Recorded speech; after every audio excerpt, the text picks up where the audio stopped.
नमस्कार दोस्तों। आज पढ़ने वाले हैं अध्याय सेकंड, चैप्टर सेकंड, जिसका नाम है संबंध एवं फलन, रिलेशन एंड फंक्शंस। तो सबसे पहले हम पढ़ेंगे समुच्चयों का कार्तीय गुणन। क्या होता है समुच्चयों का कार्तीय गुणन? दो अरिक्त समुच्चय P और Q का कार्तीय गुणन P गुणा Q उन सभी क्रमित युग्मों का समुच्चय है जिनको प्रथम घटक P से तथा द्वितीय घटक Q से लेकर के बनाया जा सकता है। अतः कार्तीय गुणन होगा P गुणा Q equal to P Q. P belongs to P और Q बिलोंग्स टू Q। इसको समझने के लिए हम मान लेते हैं कि P जो है उसमें लेते हैं दो अवयव A और B, और Q में दो अवयव लेते हैं C और D। इनका यदि हम कार्तीय गुणन करना चाहते हैं, P गुणा Q, तो यहाँ से लिख देते हैं, एक साइड में लिखेंगे P के अवयव A और B, एक साइड में लिख देते हैं Q के अवयव C और D। तो यहाँ से अवयव आएंगे इसका A और C, यहाँ से आएगा B और C, यहाँ से आएगा A और D, और यहाँ से आएगा B और D। अतः P गुणा Q इक्वल टू आएगा अपने पास, P गुणा Q इक्वल टू आएगा AC BC और AD और BD। इस प्रकार से ये इसका कार्तीय गुणन होगा। अब कुछ इंस्ट्रक्शन पढ़ते हैं इसके बारे में। सबसे पहला है कि दो क्रमित युग्म समान तब होते हैं, जब दो क्रमित युग्म समान दिए हुए होते हैं तो वो कब होते हैं? यदि और केवल यदि उनके संगत प्रथम घटक समान हो और संगत द्वितीय घटक भी समान हो। ये तब दो क्रमित युग्म तब समान होते हैं जब उनके प्रथम घटक और द्वितीय घटक दोनों समान हो। यानी मान लीजिए कि दो क्रमित युग्म हमें समान दिया हुआ है A और B, यदि समान है, यदि ये समान है मान लो 2 और 4 के, तो इसका मतलब हुआ कि प्रथम घटक के समान होगा, यानी A बराबर होगा 2 के और B बराबर होगा 4 के, तब ये दोनों आपस में समान होंगे। अब बात करते हैं नेक्स्ट की। तो यदि A में P अवयव है और B में Q अवयव है, तो A गुणा B में P Q अवयव होंगे। अर्थात यदि n number of A equal to होगा P और number of B equal to होगा Q, तो नंबर ऑफ A गुणा P इक्वल टू होगा PQ। अभी हमने देखा था कि दोनों में दो दो अवयव थे, तो दो अवयव थे यहाँ, तो टोटल P गुणा Q में 4 अवयव आए थे, 2 गुणा 2। इस प्रकार से यदि 2 गुणा 3 होते तो 6 आते, P गुणा Q होते तो PQ आते, PQ। तो इस प्रकार से इनमें जो अवयव आएंगे वो PQ अवयव आएंगे। अगला क्वेश्चन अगला है, यदि A तथा B अरिक्त समुच्चय हैं, इनमें कोई ना कोई अवयव दोनों में अवश्य है, तो A या B में से कोई एक अपरिमित है, तो A गुणा B भी अपरिमित समुच्चय होगा। तो अपरिमित है तो A गुणा B भी क्या होगा? अपरिमित समुच्चय। अगला है A गुणा A इक्वल टू ABC। यदि ABC बिलोंग्स टू A, यहाँ ABC एक क्रमित त्रिक कहलाता है। यदि ऐसा होगा तो उसको क्रमित त्रिक कहते हैं। एग्जाम्पल नंबर फर्स्ट, यदि दिया है कि x + 1 बराबर है x प्लस 1 बराबर है x प्लस 1 और y माइनस 2 इक्वल टू होगा 3 और 1 के। तो x और y का मान ज्ञात करना है। तो यहाँ से अभी हमने पढ़ा था कि यदि ये बराबर हैं तो इनके प्रत्येक अवयव बराबर होगा, यानी संगत अवयव बराबर होगा। y माइनस 2 इक्वल टू है 3 और 1। इसका मतलब हुआ कि x प्लस 1 इक्वल टू होगा 3।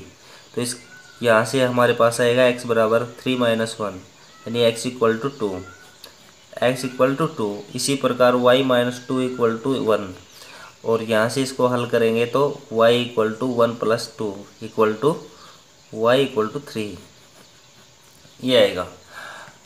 अब क्वेश्चन नंबर 2 की एग्जांपल नंबर 2 की बात करते हैं। तो यहाँ यदि p a b c और q के अवयव है r, तो p गुणा q और q गुणा p दोनों ज्ञात करना है। p गुणा q और q गुणा p दोनों ज्ञात करना है, और दोनों के कार्तीय गुणन समान है या नहीं है ये भी देखना है। पहले p गुणा q देखते हैं। p गुणा q, p गुणा q, p के अवयव है a b और c, और q के अवयव है r। तो यहाँ से इनका जो क्रम आएगा तो आएगा ए आर, दूसरा आएगा बी आर, और तीसरा आएगा सी आर। तो यहाँ से p गुणा q निकालेंगे, p गुणा q तो आएगा ये ए आर, बी आर और सी आर। इसी प्रकार q गुणा p निकालना चाहेंगे तो यहाँ से आएगा इसका q गुणा p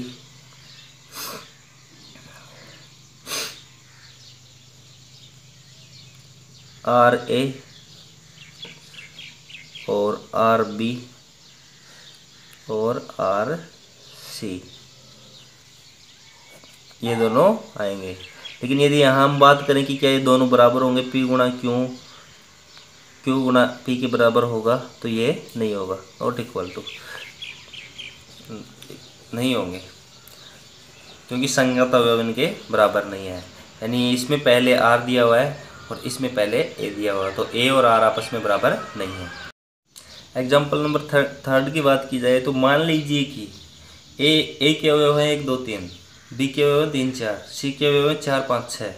निम्नलिखित ज्ञात कीजिए ए गुणा बी इंटरसेक्शन सी, ए गुणा बी इंटरसेक्शन सी।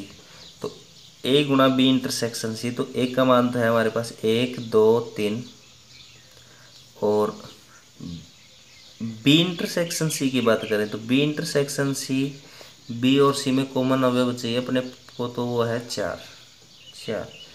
और इनका यदि हम क्रमित गुणन ज्ञात करेंगे या क्या कार्तीय गुणन ज्ञात करेंगे तो कार्तीय गुणन आएगा इनका 1 4 2 4 और 3 4, यानी 1 फिर 4 2 4 3 4 क्रम से सबसे गुणा करते हैं। अब यहाँ से देखिए तो a गुणा b की बात करें तो a और b को गुणा करेंगे तो यहाँ से आएगा हमारे पास 1 2 1 3 1 4, दूसरा आएगा 2 3 2 3 2 4 और 3 3 और 3 4। इंटरसेक्शन ए गुणा सी की बात किया जाए तो यह आएगा 1 4 1 5 1 6 2 4 2 5 2 6 3 4 3 4 3 5 3 6। तो यहाँ से आएगा 1 4 1 5 1 6, आएगा 2 4 2 5 2 6, 3 4 3 5 3 6, इस प्रकार से आएगा। इंटरसेक्शन निकालेंगे, कॉमन कॉमन अवयव लेंगे ऐसे, तो 1 4 1 4, और इसके बाद में 2 4 2 4, और 3 4 3 4, और इनमें कोई अवयव है नहीं कॉमन, तो यहाँ से जो है हमारे पास आएगा वो आएगा 1 4, दूसरा आएगा 2 4, रहेगा 3 4। इस प्रकार से कॉमन अवयव आएंगे।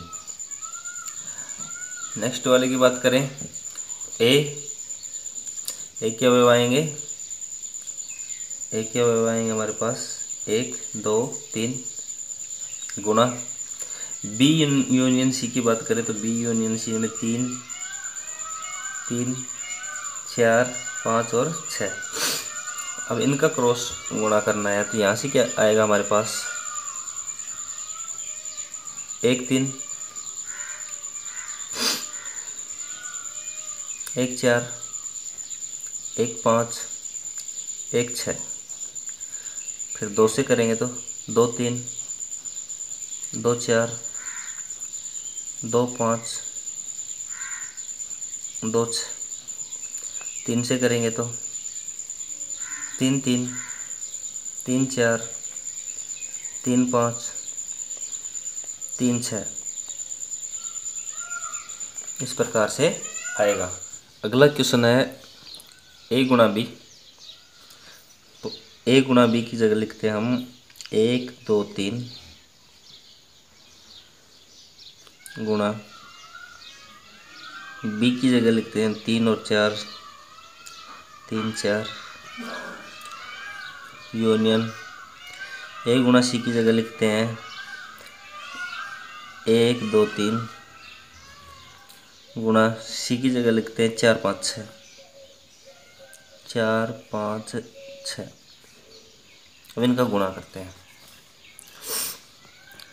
इसका आएगा 1 2 1 3 1 4 2 3 2 4 3 3 3 4।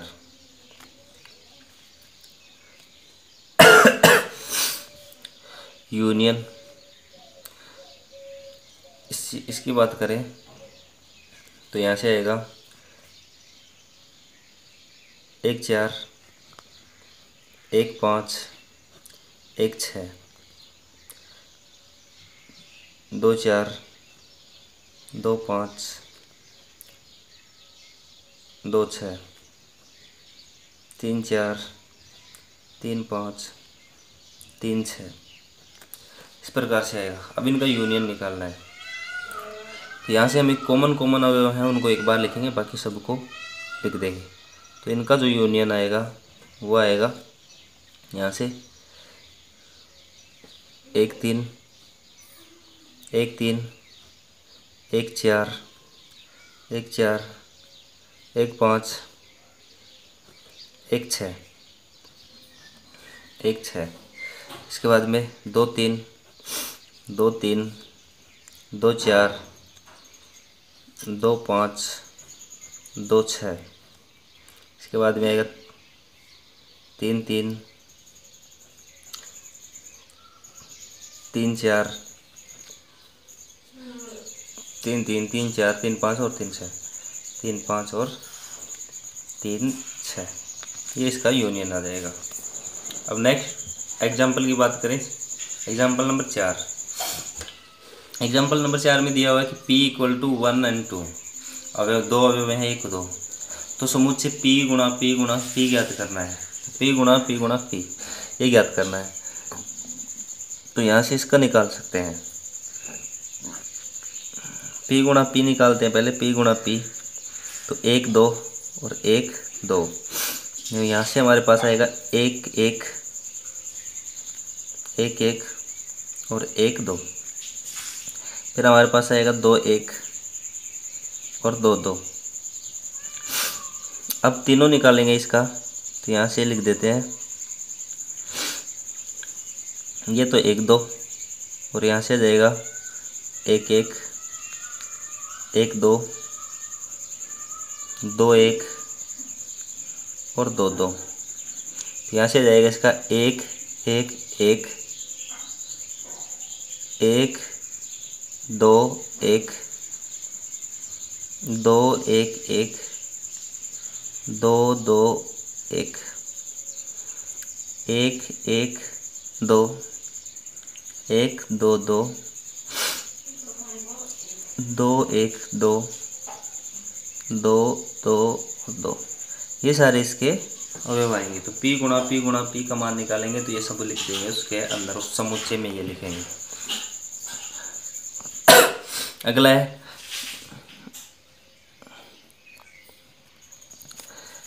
पांचवा एग्जाम्पल, R समस्त वास्तविक संख्याओं का समुच्चय है। तो कार्तीय गुणन R गुणा R क्या होगा? तो पहले तो R गुणा R जो होगा उसको लिखेंगे XY, जहाँ X and Y belongs to R से बिलोंग करता है, ये होगा। और ये क्या दर्शाएगा, किस चीज़ को निरूपित करेगा? तो ये द्विविमीय निर्देशांकों को प्रदर्शित करेगा। और यदि R गुणा R की बात करें, R गुणा R की बात करें तो ये आएगा XYZ, और XYZ बिलोंग्स टू R। तो ये निर्देशांक करेगा, त्रिविमीय निर्देशांकों को प्रदर्शित करेगा। यदि A गुणा B में PQ, PR, MQ और MR दिया हुआ है तो A और B का मान ज्ञात कीजिए। तो A और B का मान ज्ञात कीजिए। A और B का मान, तो A इक्वल टू हमारे पास आएगा, A इक्वल टू यहाँ से देखेंगे तो P पहले फिर P, तो इसका मतलब P से गुणा हुआ था तो पहले नंबर पर आएगा हमारे पास P। फिर यहाँ से M से गुणा हुआ था तो पहले नंबर पर है M। 2 अवयव हो गए। B की बात करें तो B आएगा बाद में, जो है वो अवयव लेंगे। तो दोनों में कॉमन, इसमें Q है और इसमें R, इसमें Q इसमें R, तो इसका मतलब Q और दूसरा है R। तो यहाँ हमारे पास A और B का जो मान आएगा वो आएगा, A का मान P और M अवयव होंगे और B के अंदर होंगे वो Q और R अवयव होंगे। धन्यवाद। मेरा ये वीडियो आपको पसंद आए तो इसे लाइक शेयर सब्सक्राइब करना न भूलें।